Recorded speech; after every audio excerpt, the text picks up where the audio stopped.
जैसे ही नौशिरवां इस बात से इकरार करता है कि वो निकाह करने जा रहा है दुआ से, तो ये बात पूरे ख़ानदान पूरे घर में आग की तरह फैल जाती है, बल्कि ये बात तो कशमाला तक भी पहुंच जाती है।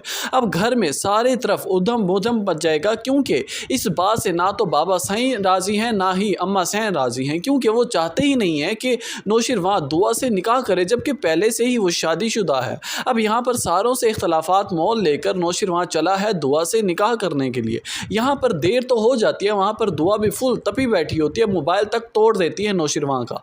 लेकिन जैसे ही दुआ अपने जेवरात खुद उठकर जाने लगती है तो नौशिरवां वहाँ पहुँच जाता है और दुआ को रोक लेता है, कहने लगता है कि दुआ निकाह का टाइम हो गया, आओ हम निकाह करते हैं। अब वहाँ पर काजी साहब बैठे होते हैं। जुनैरा भी नौशिरवां को देखकर एकदम से सारे ओसान खता कर बैठती है, क्योंकि वो तो इस खुशफहमी में होती है कि नौशिरवां आप कभी आएगा ही नहीं। अब व्यूअर्स देखना ये है कि क्या नौशिरवां के घर वाले दुआ को एक्सेप्ट कर लेंगे, बल्कि यहाँ पर तो बाबा सही सीधी और साफ बात नौशिरवां को कह देते हैं कि अगर तुमने हमारी इज्जत खाक में रौंदनी है तो फिर ठीक है, ये घर बार सब कुछ छोड़कर तुम जा सकते हो, लेकिन हम उस लड़की को एक्सेप्ट नहीं कर सकते, ना ही उसके लिए इस घर में कोई जगह है। यहाँ पर नौशिरवां भी साफ और सीधी बात कह देता है कि ठीक है, अगर वो इस घर में नहीं आ सकती तो मुझे भी इस घर में रहने की कोई ज़रूरत नहीं है, मैं खुद ही देख लूँगा, अपने आप को संभाल सकता हूँ मैं।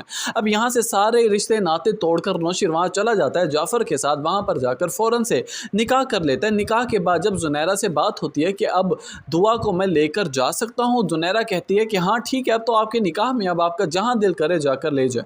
अब यहाँ पर मसला ये है कि नौशिरवां के लिए कि वो उसे लेकर कहाँ जाए, जब तक के घर वाले राज़ी नहीं हैं। दुआ को कैसे वो घर लेकर जा सकता है, और अभी तो कशमाला भी उसके घर बैठी है। लेकिन अभी फ़िलहाल तो नौशिरवां दुआ को अपने हमरा लिए किसी होटल में कमरा बुक करवाएगा और वहीं पर रहने का इरादा करेगा। लेकिन उसके बाद नौशिरवां को मुसलसल इस बात की परेशानी होगी, इस बात से जिच हो रहा होगा कि आखिर बाबा सही तक ये बात पहुंची कैसे। उसे शक होने लगेगा एक एक पर कि इसने आखिर, मैंने तो जाफ़र के अलावा किसी से ये बात शेयर ही नहीं की, तो किसने बाबा सही तक ये बात पहुंचाई है। हो सकता है नाजरीन कि ये बात जाफ़र ने पहुंचाई हो, क्योंकि उसे ऐसा लगता है कि मुझे बाबा सही ने रखा ही इसलिए कि मैं नौशिरवां से हिफाजत करूँ, उनकी हर बात से उन्हें आगाह करूँ। हो सकता है कि जाफ़र ही ये सारे रात फाश कर दे बाबा सही के सामने नौशिरवां के। लेकिन यहाँ पर नौशिरवां को इस तरह का कोई शक जाफ़र की तरफ नहीं जा रहा होता, क्योंकि उसे अपने मुलाजिम पर पूरा पूरा यकीन होता है।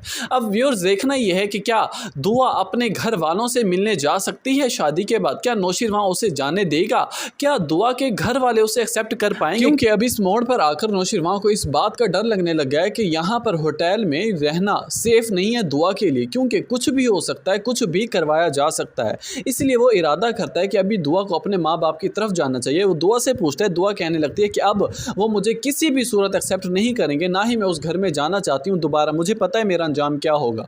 नौशिरवां जाएगा, खुद दुआ का हाथ पकड़कर छोड़ कर आएगा और उन्हें कह कर आएगा कि ये मेरी अमानत है। व्यूअर्स आपको क्या लगता है कि क्या दुआ को उसके घर वाले एक्सेप्ट कर पाएंगे?